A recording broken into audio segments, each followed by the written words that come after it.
Hi everyone, 43rd crochet design single step crochet design ಇದು. ಮೊದಲಿಗೆ ಬಟ್ಟೆಗೆ ಒಂದು ಸಲ ಲಾಕ್ ಮಾಡ್ಕೋಬೇಕು. ಲಾಕ್ ಮಾಡ್ಕೊಂಡಿದ್ದಾದಮೇಲೆ ಲಾಕ್ ಪಕ್ಕದಲ್ಲೇ ಇನ್ನೊಂದು ಲಾಕ್ ಮಾಡ್ಕೋಬೇಕು. ಲಾಕ್ ಮಾಡ್ಕೊಂಡಿದ್ದಾದಮೇಲೆ ಈಗ ನಾನು 5 ಚೈನ್ಸ್ ಹಾಕ್ತಾಯಿದ್ದೀನಿ. 1 2 3 4 5 ಚೈನ್ ಹಾಕಿ 5 ಚೈನ್ ಎಲ್ಲಿಗೆ ಬರುತ್ತೆ ನೋಡಿಕೊಂಡು ಅಲ್ಲಿಗೆ ಬಟ್ಟೆಗೆ ಒಂದು ಸಲ ಲಾಕ್ ಮಾಡ್ಕೋಬೇಕು. 2 ಲಾಕ್ಸ್ ಆದಮೇಲೆ 5 ಚೈನ್ ಹಾಕಿ 5 ಚೈನ್ ಎಲ್ಲಿಗೆ ಬರುತ್ತೆ ಅಲ್ಲಿಗೆ ಬಟ್ಟೆಗೆ ಒಂದು ಸಲ ಲಾಕ್ ಮಾಡ್ಕೊಳ್ಳಿ.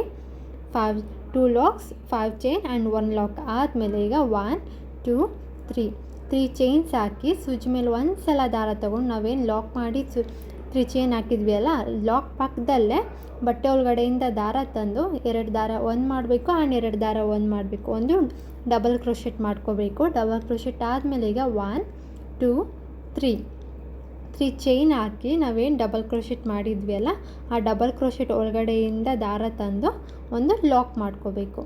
ಲಾಕ್ ಮಾಡ್ಕೊಂಡಿದ್ದಾದಮೇಲೆ ಈಗ ಸೂಜಿ ಮೇಲೆ ಒಂದು ಸಲ ದಾರ ತಗೊಂಡು ಸೇಮ್ ಡಬಲ್ ಕ್ರೋಶೆಟ್ ಹಾಕಿದ್ವಲ್ಲ, ಡಬಲ್ ಕ್ರೋಶೆಟ್ ಒಳಗಡೆಯಿಂದ ದಾರ ತಂದು ಒಂದು ಡಬಲ್ ಕ್ರೋಶೆಟ್ ಮಾಡ್ಕೊಬೇಕು. 2 ದಾರ 1 ಮಾಡಬೇಕು ಮತ್ತು ಇನ್ನು 2 ದಾರ 1 ಮಾಡ್ಕೊಬೇಕು. ಸೊ ಒಂದು ಡಬಲ್ ಕ್ರೋಶೆಟ್ ಆಯಿತು. ಮತ್ತು ಸೂಜಿ ಮೇಲೆ ಒಂದು ಸಲ ದಾರ ತಂದು ಸೇಮ್ ಡಬಲ್ ಕ್ರೋಶೆಟ್ ಗ್ಯಾಪ್ ಒಳಗಡೆಯಿಂದ ದಾರ ತರಬೇಕು.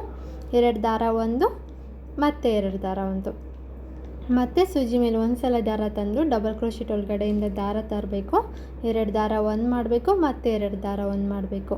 ಇದೇ ಥರ ಪೂರ್ತಿ ಆ ಡಬಲ್ ಕ್ರೋಶೆಟ್ ಏನು ಕಂಬ ಇತ್ತಲ್ಲ, ಆ ಪೂರ್ತಿ ಕಂಬ ಕಂಪ್ಲೀಟ್ ಆಗೋವರೆಗೂ ಡಬಲ್ ಕ್ರೋಶೆಟ್ ಮಾಡ್ಕೊಳ್ತಾ ಹೋಗ್ಬೇಕು. ಡಬಲ್ ಕ್ರೋಶೆಟ್ ಒಳಗಡೆನೂ ಡಬಲ್ ಕ್ರೋಶೆಟ್ ಮಾಡ್ಕೊಳ್ಳಿ. ಈ ಥರ ಸ್ಲ್ಯಾಂಟಿಂಗ್ ಆರ್ಚ್ ಬರುತ್ತೆ ಫ್ರೆಂಡ್ಸ್.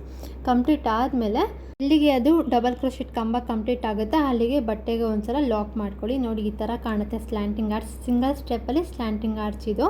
ಅದಾದಮೇಲೆ ಲಾಕ್ ಮಾಡಿಕೊಂಡು ಮತ್ತೆ 5 ಚೈನ್ ಹಾಕಿ ಅಗೇನ್ ಲಾಕ್ ಮಾಡಿ ಬಟ್ಟೆಗೆ ಎಲ್ಲಿಗೆ ಬರುತ್ತೆ ಅಲ್ಲಿಗೆ ಲಾಕ್ ಮಾಡಿಕೊಂಡು ಮತ್ತೆ ಕಂಟಿನ್ಯೂ ಮಾಡ್ಕೊಳ್ತಾ ಹೋಗಬೇಕು. 3 ಚೈನ್ ಹಾಕ್ಕೊಂಡು ಕಂಬ ಹಾಕಿ ಮತ್ತು ಸ್ಲ್ಯಾಂಟಿಂಗ್ ಆರ್ಚ್ ಕಂಪ್ಲೀಟ್ ಮಾಡಬೇಕು. ಫ್ರೆಂಡ್ಸ್, ಈ ಡಿಸೈನ್ನ ಫುಲ್ ವೀಡಿಯೋ ನಿಮಗೆ ಬೇಕು ಅಂದರೆ ನನ್ನ ಯೂಟ್ಯೂಬ್ ಚಾನಲ್ನ ಸಬ್ಸ್ಕ್ರೈಬ್ ಮಾಡ್ಕೊಳ್ಳಿ. ಹಾಗೆ ಇನ್ಸ್ಟಾ ಪೇಜ್ನ ಫಾಲೋ ಮಾಡೋದನ್ನ ಮರಿಬೇಡಿ. Thank you friends. Thanks for watching.